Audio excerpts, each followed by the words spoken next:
Hello students, मेरा नाम doctor Gajendra पुरोहित। अगर इस टाइप का कोई भी क्वेश्चन आता है जो कि पीरियोडिक फंक्शन पे होता है या फिर मोनोटोनिक फंक्शन पे होता है कि अगर हमारे पास दो फंक्शन पीरियोडिक है तो उसका सम पीरियोडिक होगा कि नहीं होगा, उसका डिफरेंस पीरियोडिक होगा कि नहीं होगा, या फिर दो फंक्शन हमारे पास मोनोटोनिक है तो उसका सम मोनोटोनिक होगा कि नहीं होगा, उसका डिफरेंस मोनोटोनिक होगा कि नहीं होगा, तो इनकी जो कंसेप्ट्स होते हैं इन पे एग्जाम में बड़े क्वेश्चन आ जाते हैं। और जब तक आपको काउंटर एग्जाम्पल नहीं पता है तो इस टाइप के क्वेश्चन को आप नहीं कर सकते। और खास करके जो मल्टीपल सेलेक्ट क्वेश्चन आते हैं IIT जेम्स, CSIR नेट और गेट एग्जाम और भी जो एग्जाम जिसकी आप तैयारी कर रहे हैं फॉर हायर मैथमेटिक्स, तो यार आपको काउंटर एग्जाम्पल पता होना चाहिए। तो यार आज की जो क्लास है इसके अंदर मैं काउंटर एग्जांपल दूंगा एंड कंसेप्ट बताऊंगा कि कब हमारे पास यहां पे जो फंक्शन अगर पीरियोडिक है, अगर दो फंक्शन पीरियोडिक है तो उसका जो सम है वो कब पीरियोडिक होगा और उसका डिफरेंस जो होगा वो कब पीरियोडिक होगा। अगर दो फंक्शन हमारे पास मोनोटोनिक है तो उसका जो सम है वो पीरियोडिक होगा कि नहीं होगा, मैं आपके सामने काउंटर एग्जांपल के साथ बताने वाला हूं, तो सुन देखिए।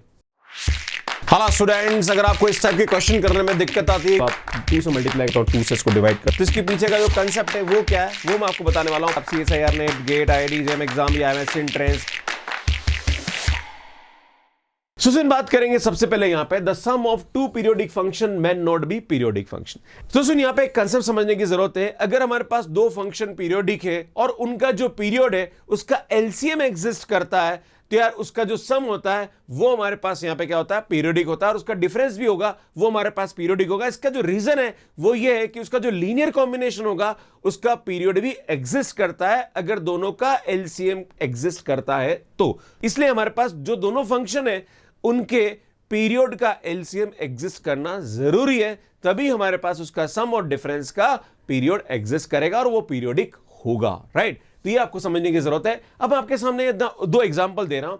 जैसे fx = sin x, इसका पीरियड जो होता है यार वो हमारे पास क्या होता है, सुन 2 पाई है। इस सुनिए फ्रैक्शन पार्ट फंक्शन है। अगर आपने फ्रैक्शन पार्ट के बारे में नहीं आइडिया है, IIT पे जाके देख लेना, बहुत अच्छा वीडियो अपलोड कर रखा है। इसका जो पीरियड होता है यार वो हमारे पास क्या होता है, 1 होता है। और इन दोनों का जो LCM है वो एग्जिस्ट नहीं करता है। तो सुनिए ये दोनों जो फंक्शन है इसका जो सम होगा वो पीरियोडिक नहीं होगा, है ना। पर अगर मैं आपके सामने एग्जांपल ये ले लूं कि यार sin πx, राइट, और आपसे बोला जाए कि फ्रैक्शन पार्ट ऑफ x, है ना। मान लीजिए ये दो फंक्शन दे रखे हैं, तो मैं बताना चाह रहा हूं कि अगर हमारे पास कोई भी फंक्शन जैसे sin x है तो इसका जो पीरियड होता है वो 2 पाई होता है। पर अगर हमारे पास यहां पे a आ जाता तो ये 2 पाई अपॉन a हो जाता है, राइट। इसका पीरियड 2 पाई अपॉन a हो जाता है, राइट।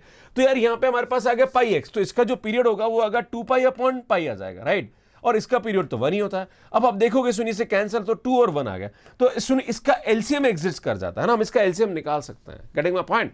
तो यार उस वाले केस में इसका जो सम होगा वो भी पीरियोडिक होगा और उसका जो डिफरेंस होगा वो भी हमारे पास क्या होगा, पीरियोडिक हो जाएगा, राइट। ये आपको समझने की जरूरत है, ठीक है। आगे बढ़ते हैं। सुन sum of two non periodic function में भी पीरियोडिक। ये दोनों फंक्शन नॉन पीरियोडिक है क्योंकि हमारे पास fx = x² है और ये दे रखा है gx = -x²।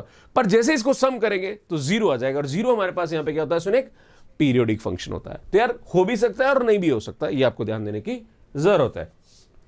सुन बात करेंगे difference of two monotonically increasing और decreasing function may not be monotonically increasing और decreasing। जैसे हमारे पास ये दो फंक्शन दे रखे, राइट। 0 से π/2 से r हमारे पास जा रहा है, f एक फंक्शन है, और g हमारे पास 0 से π/2 से r जा रहा है, जहां पर f को हमने लिया sin x और g को लिया हमने x। तो हम जानते हैं कि 0 से π/2 में sin x इंक्रीजिंग फंक्शन है एंड gx जो है x, ये भी 0 से π/2 में हमारे पास क्या है, सुन इंक्रीजिंग है। पर जब इसका डिफरेंस निकालेंगे मतलब sin x - x, तो उस वाले केस में 0 से π/2 में ये इंक्रीजिंग नहीं होता। तो इसका जो डिफरेंस है वो इंक्रीजिंग हो ऐसा जरूरी नहीं, हो भी सकता है और नहीं भी हो सकता है, राइट। आगे बढ़ता है। सुन बात करेंगे प्रोडक्ट ऑफ मोनोटोनिकली इंक्रीजिंग और decreasing function may not be monotonically increasing और डिक्रीजिंग। सुन ये हमारे पास दो फंक्शन दे रखे हैं, ये फंक्शन भी इंक्रीजिंग है, ये फंक्शन भी इंक्रीजिंग है, राइट। अब आप बोलोगे सर कैसे इंक्रीजिंग है, तो यार जब हमारे पास x <0 तो -7 है और >0 तो ये -2, ऑब्वियसली इसकी वैल्यू क्या आ रही, फंक्शन की बढ़ रही है ना, इसी टाइप से ये भी बढ़ रही है। तो दोनों हमारे पास यहाँ पे क्या है, सुन इंक्रीजिंग। अब इन दोनों का क्या करते हैं हम, प्रोडक्ट करते हैं। जब प्रोडक्ट करेंगे तो यार ये इससे मल्टीप्लाई होगा और ये इससे हमारे पास क्या होगा, मल्टीप्लाई होगा। तो आप देखोगे तो ये 0 आ जाएगा, ये -6 आ जाएगा, राइट। तो जब <0 है तब हमारे पास 0 आ रहा है और >0 है तब -6 आ रहा है, तो ये डिक्रीजिंग हो गया एक तरह से देखा जाए तो, राइट। तो यार ये हमारे पास जो इसका प्रोडक्ट है ये, तो सुन यहाँ पे हमारे पास f और g मोनोटोनिकली इंक्रीजिंग है पर उसका जो प्रोडक्ट है वो हमारे पास क्या आ गया, डिक्रीजिंग आ गया। तो यार जरूरी नहीं है कि अगर हमारे पास दो फंक्शन यहाँ पे मोनोटोनिकली इंक्रीजिंग है तो उसका प्रोडक्ट भी इंक्रीजिंग हो, राइट। तो यार मे और मे नॉट भी यहाँ पे वर्ड आएगा। क्लियर है। आगे बढ़ते कुछ क्वेश्चन को समझने की कोशिश करते हैं। सुन यार ये हमारे पास क्वेश्चन दे रखा है sin πx और ये हमारे पास x - ग्रेटेस्ट इंटीजर x है। ये सुन फ्रैक्शन पार्ट ऑफ, सुन ये हमारे पास फ्रैक्शन पार्ट फंक्शन ही होता है अल्टीमेटली इसको हम इस तरह से भी यहाँ पे लिखते हैं। तो यार ये हमारे पास ये वाला फंक्शन होता है। और अभी मैंने आपके सामने इसका एग्जांपल भी दिया था कि इसका जो हमारे पास पीरियड आएगा, चूंकि ये sin x है तो sin x का पीरियड 2 पाई आता है, पर यहाँ पाई मल्टीप्लाई होता है, डिवाइडेड बाय पाई आ जाएगा और पाई से पाई कैंसिल करेंगे तो इसका पीरियड 2 आएगा, इसका पीरियड 1 आता है फ्रैक्शनल पार्ट फंक्शन का। तो इन दोनों का जो एलसीएम होता है वो एग्जिस्ट करता है। तो यार यहाँ पे हमारे पास इसका जो सम होगा वो भी हमारे पास क्या होगा, सुन, पीरियोडिक होगा। तो ये बोल रहा है कि ये पीरियोडिक है, यस इट इज करेक्ट। आपसे बोला जा रहा है कि fundamental period of F x is 2 पाई, भाई साहब 2 पाई नहीं होगा, 2 होगा, राइट। तो ये गलत है यार, ये हमारे पास करेक्ट होगा। सुन ये बोल रहा है not periodic, no this is not correct, right. तो सुन बी एंड सी हमारे पास यहाँ पे क्या आ जाएंगे, करेक्ट आ जाएंगे। सुन आपसे पूछा जा रहा है कि यार which of the following is true.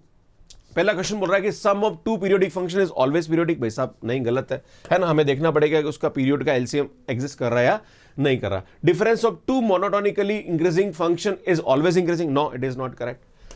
The difference of two periodic function may और may not be periodic, yes it is correct, है ना। ये हमारे पास होता है, इसका एग्जांपल भी मैंने आपको सामने दिया था। सुन आगे बढ़ते हैं, नेक्स्ट क्वेश्चन लेते हैं। अगला क्वेश्चन बोल रहा है कि which of the following is true. पहला बोल रहा है the sum of two non periodic function is always non periodic.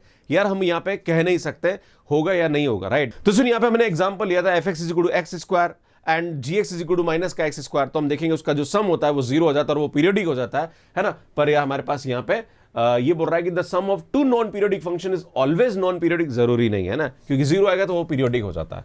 The sum of two non periodic function may और may not be periodic, yes it is correct.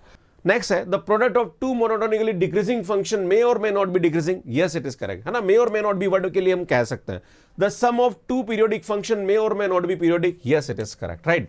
तो यार ये मे और may not B word होना चाहिए यहाँ पे, तो हमारे पास होगा चाहे वो इंक्रीजिंग डिक्रीजिंग हो, चाहे यहाँ पे हमारे पास पीरियोडिक फंक्शन, राइट। तो उस वाले केस में उसका जो सम है, उसका जो डिफरेंस है, उसका जो प्रोडक्ट है वो मे और मे नॉट भी यहाँ पे होता है। तो ये थोड़ा सा आपको ध्यान देने की जरूरत है और उसके काउंटर एग्जांपल भी मैंने आपको यहाँ पे बताया। सुनिए क्वेश्चन कमेंट बॉक्स के लिए, उसको सॉल्व करने में आपको कितने सेकंड्स लगे प्लीज कमेंट करके जरूर बताइए। इस टाइप की और भी वीडियोस आप देखना चाह रहे थे यहाँ जाके पूरी प्लेलिस्ट को देख सकते हैं। अगर आप सीएसआईआर नेट और गेट एग्जाम की तैयारी कर रहे हो और आप अपना जनरल एप्टीट्यूड बहुत अच्छा करना चाहते हैं तो यार यहाँ जाके मेरे एप्टीट्यूड की वीडियोस देख सकते हैं और यहाँ जाके चैनल को सब्सक्राइब कर सकते हैं। आप सभी का बहुत बहुत धन्यवाद, थैंक यू, बाय बाय।